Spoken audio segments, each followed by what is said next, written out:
এবারে আমি ইলিশ মাছ করব, যেহেতু আজকে চলে যাব। ছেলেগুলোকে ওর বাবা ও আনছে, আমিও রান্না করছি, বেশ ভালো লাগছে। ওর বাবাও রান্না করছে, দুজনে মিলেই রান্না করছি। তো যাই হোক, ইলিশ মাছ করছি এখন। সেই যে আমি দেখালাম তোমাদেরকে যে পোস্ত আমি একসাথেই ভোলা ভেটকির আর ইলিশ মাছের পোস্ত একসাথে বেটে রেখেছিলাম। তো ভোলা ভেটকি মাছ অল্প ছিল, তো যাই হোক ওই আমি আন্দাজ মতো করে নিয়েছি। এবার ইলিশ মাছটা অনেকটা বেশি, তো সেই জন্য অনেকটা বেশি মানে গ্রেভি গ্রেভি টাইপের হবে, ঠিক আছে, ঝোল হবে না, তাই এতটাই দেবো আমি। তো এবার সবাই পারো ইলিশ মাছ করতে, সেটা না আমি করছি, রিল বানানো হয়ে গেল, ব্যাস, আর কিছু না।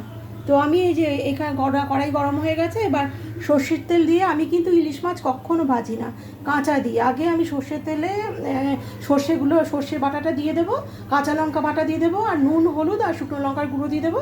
তারপর আমার গ্রেভিটা কমপ্লিট হয়ে গেলে পরে তারপর আমি মাছগুলো ছেড়ে একটু ফুটিয়ে আমি নামিয়ে নেবো, ব্যাস, আমার হয়ে গেল ইলিশ মাছ রান্না। তো আমি দেখাচ্ছি আমি কি করছি। আর একটা ব্যাপার আমি দেখিয়ে দিচ্ছি, এখানে আমি কড়াইয়ে সর্ষের তেল অল্প নিয়েছি, মাছ অনেক বেশি, সর্ষের কারি অনেক বেশি, কিন্তু কেন এত অল্প তেল, এই কারণেই আমি দিলাম। আমার এইটাই হচ্ছে টিপস, এইটাই হচ্ছে আমার রান্নার টিপস, এই ইলিশ মাছের ঝোল মানে কারিতে, সর্ষে কারিতে আমার এই টিপসটা তোমরা শুনে নাও। এখানে আমি অল্প দিয়েছি, যেহেতু দিয়ে আমি এই কারিটা দিয়ে দেবো, এখন তোমাদের সামনেই দিচ্ছি, দাঁড়াও।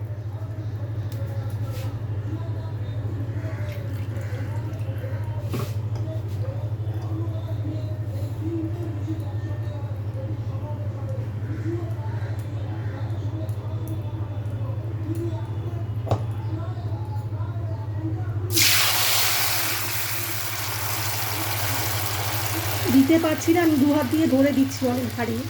তারপর আমি বলছি সর্ষের তেলটা কেন কম দিলাম।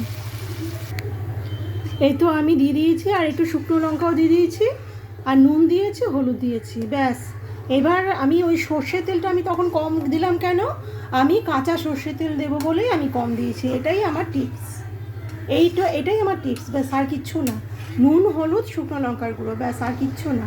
হ্যাঁ, কারুর মিক্সি যদি খারাপ থাকে, যদি ওই সর্ষেটা, এইটাও একটা টিপস ছোট্ট, হয়তো জানো না অনেকেই, কারুর মিক্সি অনেক সময় অনেক মানে মিক্সির ইয়েটা ভালো থাকে না।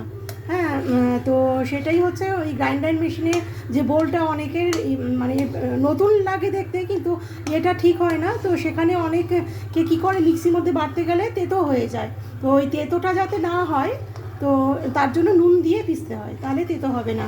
আর তারপরে যদি তেতো লাগে, একটুখানি সামান্য একটু নারকেলের যে ডাস্ট পাওয়া যায়, কোড়া কোড়া নারকেল দিয়ে দিতে পারো, ওটা মেকআপ হয়ে যাবে, ব্যাস। আবার বেশি দিলে আবার নারকেলে গন্ধ করবে, সেটা আবার ভালো লাগবে না। এটা বুঝে আর কি, আন্দাজ মতো দিতে হয়।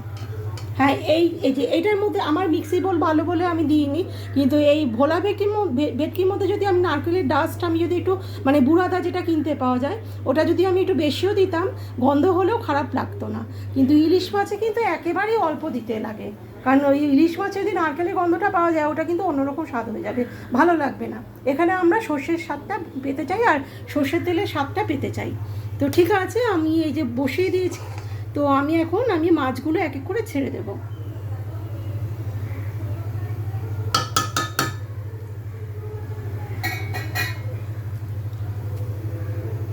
এই যে ছাড়ছি, কিন্তু একটা ছাড়লাম, দুটো, তিনটে, চারটে,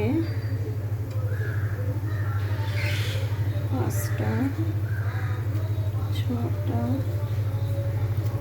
সাতটা, আটটা, এখন আটটা ছাড়লাম।